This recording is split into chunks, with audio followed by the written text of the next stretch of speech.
May I present our second senior speaker, Robert Ryan.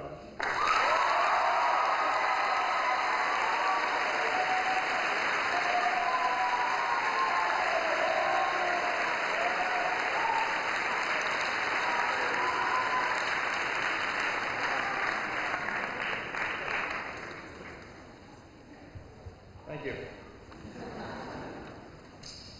Got any extra prizes for me?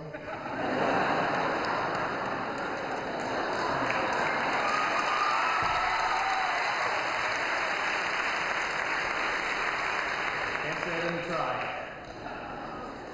Today, we are hearing much about the future.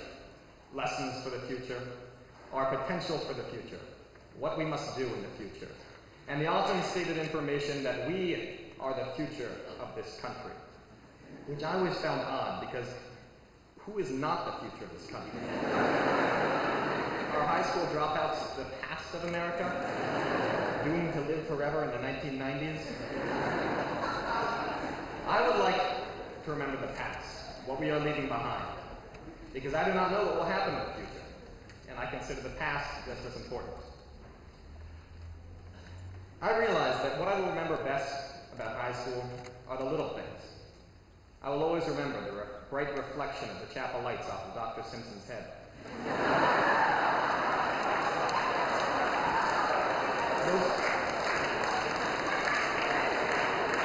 Those cookies that they used to give out during advising groups, those were really good.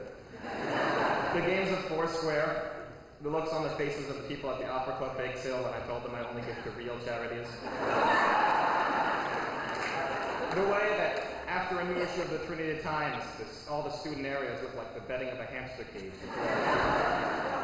The distinct smell of the bagel cafe. And of course, the extreme reverence for the former presidents Benjamin Harrison, Millard Fillmore, and Chester Arthur.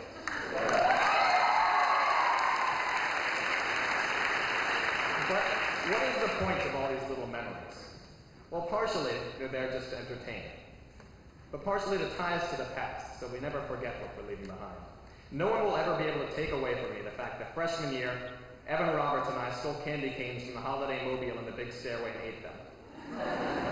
That will always be a link to me to high school, freshman year. And by tying us to our past experiences, these memories can give us valuable lessons. I like to compare learning lessons to fishing. Learning a little lesson is like catching a little herring or a sardine or something. For example, this year, I learned one math class how to find the area of a figure on a polar coordinate graph using integrals.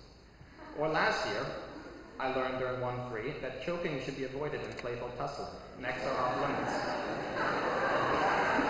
This type of lesson I could pickle and put in a tin full of lessons. Or maybe if one's big enough, I could fry it up and make a lesson sandwich. But learning a real big lesson is like catching a whole whale, except you don't have to consider the greater environmental impact of learning a lesson. And you cannot use the oil from lessons to light lamps and lubricate machines. But my point is that they're both valuable and hard to catch, except you are less likely to get a harpoon in the leg chasing a lesson than a whale.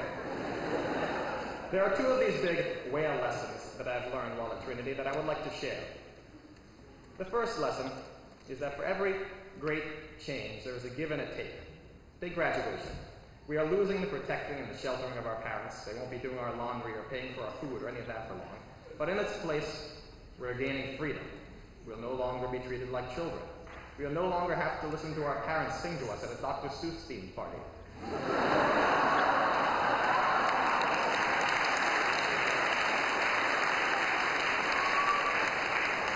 And we will be free.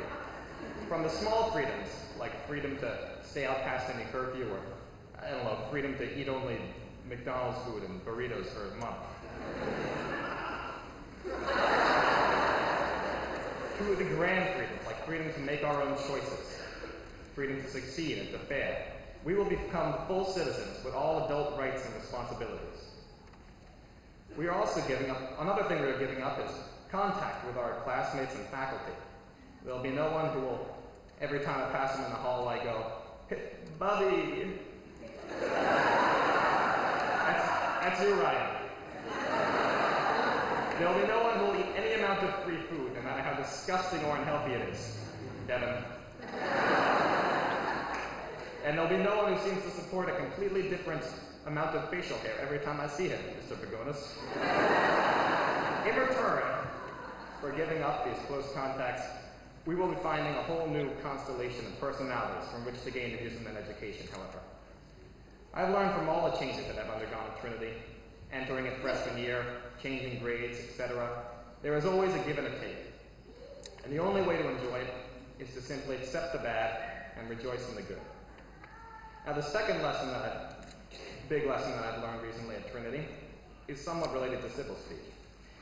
In the last French class I had, Madame Gerard made us answer a couple questions on a sheet of paper, which she claims she will keep until our 10-year reunion and then show us. One of the questions was, what do you think is success? Except in French. At first, I wrote, success is fulfillment. I was very tired and didn't feel like writing in French. Then I asked myself, what is fulfillment? Contentness. What is contentness? Happiness. Then I applied the transitive property, thank you, sophomore year geometry, and came to the conclusion that success is happiness. Happiness is not just in a sort of transient, empty sense that you may feel happy when you eat ice cream, but in the more permanent, joyous sense that you feel happy because you are content with your life. The most successful people in my book are the happiest. At Trinity, I've seen that some of the high-achieving people, ones who might be called most successful, can be the least happy. And some who are not really successful by any objective measurements are incredibly content and happy.